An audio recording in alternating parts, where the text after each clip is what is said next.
Hey there VCE HHD students, my name's Andy, I'm a VCE Health and Human Development teacher. In this short video I'm going to look at answering the 2021 VCE HHD exam question number 14.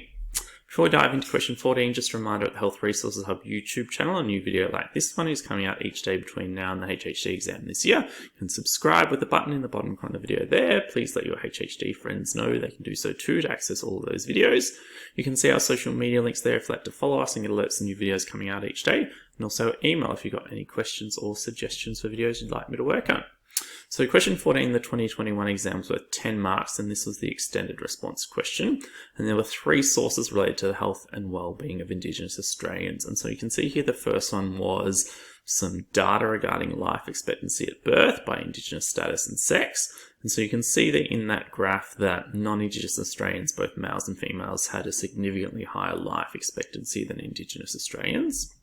Source 2 was then looking at this infographic here, which mentions things like a lettuce in Halls Creek can be as much as $6 and inedible, hot chips are cheap and they go further, and that many of the principal causes of poor health, such as heart disease, type 2 diabetes and renal disease for Indigenous Australians are nutrition related, and also that Aboriginal and Torres Strait Islander people experience more than twice the burden of disease and injury of non-Indigenous Australians, and that is highest in the most socio-economically disadvantaged areas. So quite a bit of information there about different sort of conditions, okay, and some of the factors that contribute to those.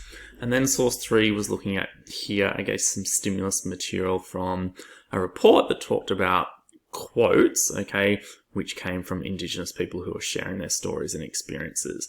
And so some of them talked about connections with culture, language and country being protective factors against the impacts of racism and discrimination, the fact that having a safe home is a keystone to health, employment and education, and that to promote good hygiene and clean faces, we need working taps and running water. So that's just a bit of the information from there.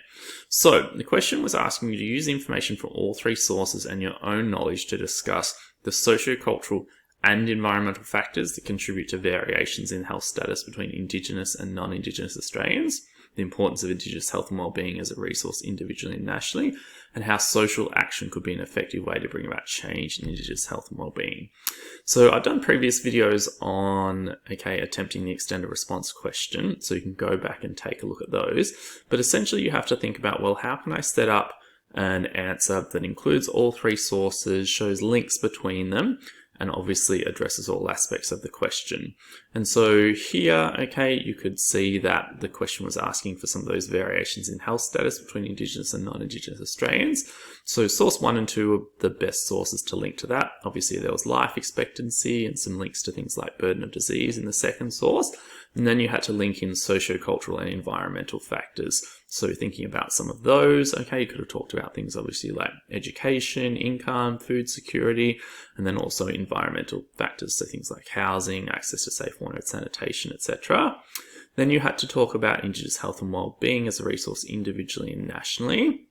So that's also part of Unit 3, but this then also linked into Unit 4, so social actions. So you can see here they've given an example of a high scoring response. Now I won't read through this word for word, but you can see that they've done a pretty good job, of linking in the various sources as well as addressing all of those aspects of the question. And so I typically say to my students that if you're after a high scoring response, or a high number of marks from the extended response question, you should probably be thinking about 3 to 4 really solid paragraphs. Typically you'd be writing about 1.5 pages to 2 pages, I would think, to try to achieve the maximum amount of marks in these questions here.